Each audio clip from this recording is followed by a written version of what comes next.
నమస్కారం, నేను మీ అవట Rajasekhar, JR news group media. ప్రస్తుతం మనం నాగర్ కర్నూలు జిల్లా కొల్లాపూర్ మండలం సోమశిల పుణ్యక్షేత్రంలో ఉన్నాం.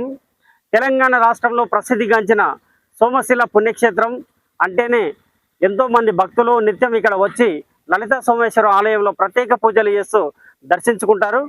మరి అలాంటి ప్రసిద్ధిగాంచిన సోమశిల పుణ్యక్షేత్రానికి భక్తులు అధిక సంఖ్యలో కూడా అంటే ఎక్కువగా వస్తూ ఉంటారు. మళ్ళీ అలాంటి భక్తులకు ఇక్కడ ఏర్పాట్లు ఎలా ఉన్నాయి, ఇక్కడ ఆలయంలో ఆలయ కమిటీ కానీ ఆలయంలో కానీ అధికారులు కానీ మరి ఈ వచ్చే భక్తుల కోసం ఎలాంటి ఏర్పాట్లు చేశారు, మరి భక్తులు ఇక్కడ ఉండాలంటే రాత్రి వేళలో స్టే చేయాలంటే ఎన్ని వసతులు ఉన్నాయా వాళ్ళకి అనే అంశం పైన మనం పరిశీలించడానికి వచ్చాము. అయితే ఇక్కడ స్థానికులు చెప్తున్న అంశం అయితే ఇక్కడ నిత్యం చీకటి, భక్తులు ఎంతోమంది వచ్చి రాత్రి ఇక్కడ గుడిలో భగవంతుని నీడలో తలదాచుకొని వస్తారు. ఇక్కడ వాళ్ళకి జరిగిన కొన్ని అంశాలు ఉంటాయి, వాటిలో ఇక్కడ ఆలయంలో ఉంటే మంచి ఉంటుంది అనేది కూడా ధైర్యంగా ఉండడానికి వస్తారు. మళ్ళీ అలాంటి ఆలయంలో భక్తులు వస్తే చీకట్లో ఉండే పరిస్థితి నెలకొంది.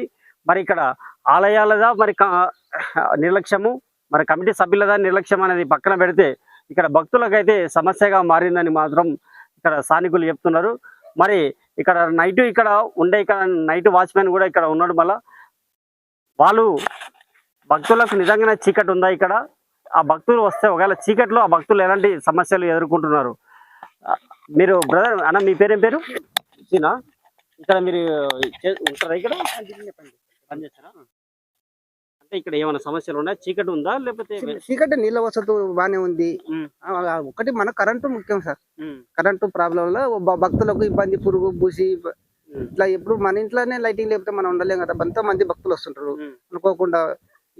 ఇప్పుడు సత్తనదులు కలిసేసి మంచి పుణ్యక్షేత్రం, దాని వలన ఎందుకంటే పుణ్యక్షేత్రంలో నిద్ర చేసిపోదామని ఇక్కడ కమిటీ సభ్యులు చెప్పారా మళ్ళీ ఇలాంటి సమస్య ఉందని? వాళ్ళకి తెలిసే ఉంది, చెప్పినా లైటింగ్ లేదు, దీనికి వచ్చిన భక్తులకు ఇబ్బంది పడుతున్నారు. ఏది అంటే ఎక్కడ పోవాలన్నా, వాళ్ళ టాయిలెట్ పోవాలన్నా, మూత్రం పోవాలన్నా ఇబ్బంది అయిపడుతున్నారు. పురుగు పూసింది అని కొంచెం భయపడి పైన గుళ్ళ వినం అనుకుంటున్నారు. దానివల్ల లైటింగ్ ఉంటే ఈ కిందనే అనుకుంటారు కదా సార్, దాని వల్లనే అది ఒకటి ప్రాబ్లం. ఇది ఇక్కడ నైట్ వాచ్మెన్ సీను అని చెప్తున్నారు. మళ్ళీ ఇక్కడ ఓవైపు రాష్ట్ర పర్యాటక శాఖ మంత్రి జూపల్లి కృష్ణారావు గారు కూడా ఈ సోమశిల పుణ్యక్షేత్రమైన ప్రత్యేక దృష్టి సారించారు. సోమశిలను మంచి అభివృద్ధి చేయాలని ఇప్పటికే పర్యాటక రంగంగా కూడా పెద్ద సంఖ్యలో అభివృద్ధి చేస్తున్నారు. మరి ఆయన చెప్తున్న మాటలను కూడా ప్రజలు ఎంతోమంది ఇక్కడ వచ్చి వెళ్తుంటారు, భక్తులు కూడా సోమశిల ఆలయానికి.